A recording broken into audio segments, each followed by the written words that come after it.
প্রিয় বন্ধুরা, আজকে একটি বিষয় নিয়ে কথা বলার জন্য আসলে আসছি। আজকে মূলত কথা বলতেছি, আপনারা হয়তো সবাই ইতিমধ্যে ফেসবুকে দেখেছেন যে আমাদের একটি ব্যবসায়িক ভাই চাঁদা না দেওয়ার কারণে তাকে অকালে মৃত্যুর দুয়ারে ঢেলে দেওয়া হয়েছে। এটা কোনো স্বাধীন দেশের কালচার হতে পারে না, বা মানুষ এভাবে স্বাধীন দেশে এরকম একজনকে একজন ধরে এভাবে মেরে ফেলবে, এটা কোনো দেশের নিয়ম শৃঙ্খলা হতে পারে না।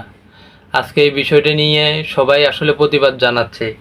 সবাই, আমি বলবো যে সবার জায়গা থেকে এই বিষয় নিয়ে আপনারা কিছু বলুন, আপনাদের এটা নিয়ে সবাই প্রতিবাদ করুন।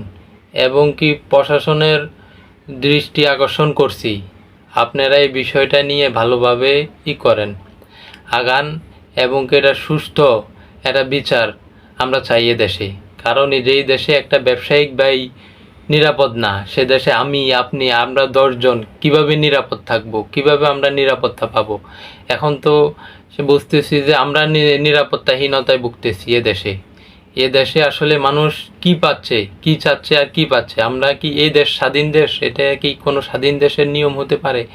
একটা মানুষ চাঁদা না দেওয়ার কারণে অকালে তারে মৃত্যুর দুয়ারে ঠেলে দিছে, সে তো মৃত্যুবরণ করছে, প্লাস তার একটা পরিবারও আজ হয়তো পথে বসে গেছে। তার জন্য হয়তো একমাত্র উপার্জনের তিনি ছিল তার পরিবারে। সেই মানুষটা যখন চলে গেছে, তখন তার পরিবার এখন কার কাছে গিয়ে দাঁড়াবে? এই জিনিসটা একটু সবাই একটু চিন্তা করেন, যে আমরা কি এটা কি আসলেই কি স্বাধীন দেশে আছি? এটা কি স্বাধীন দেশের কোনো নিয়ম কালচার হতে পারে? এরকম একটা মানুষকে ধরে চাঁদা না দেওয়ার কারণে মেরে ফেলছে, এটা কোনোভাবেই মেনে নেওয়া যায় না ভাই। এটা আসলে মেনে নেওয়ার বিষয় না, এটা মেনে নেওয়া যায় না। আপনারা সবাই, বলবো যে সবার জায়গা থেকে এটা নিয়ে একটা প্রতিবাদ গড়ে তুলুন।